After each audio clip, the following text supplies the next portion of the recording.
is up, guys? The Red Creeper here, and today I'm going to show you my sheep farm, semi-automatic sheep farm.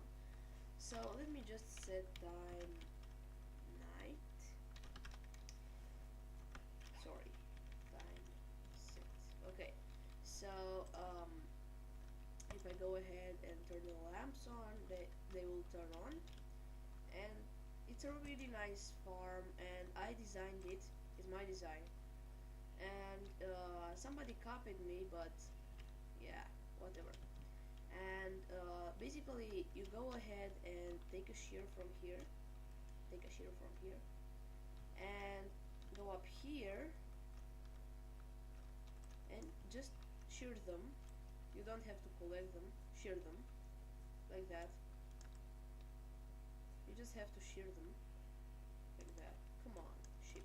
Okay, shear. Okay, so I sheared all the apples, and then in this chest there will be all the wool that I sheared without collecting it. So basically there are some hoppers, and you can also go ahead and come this way and just collect the remaining things.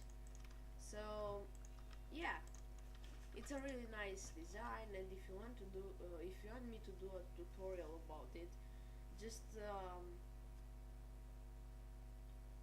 go ahead and comment it below. See you next time. Bye.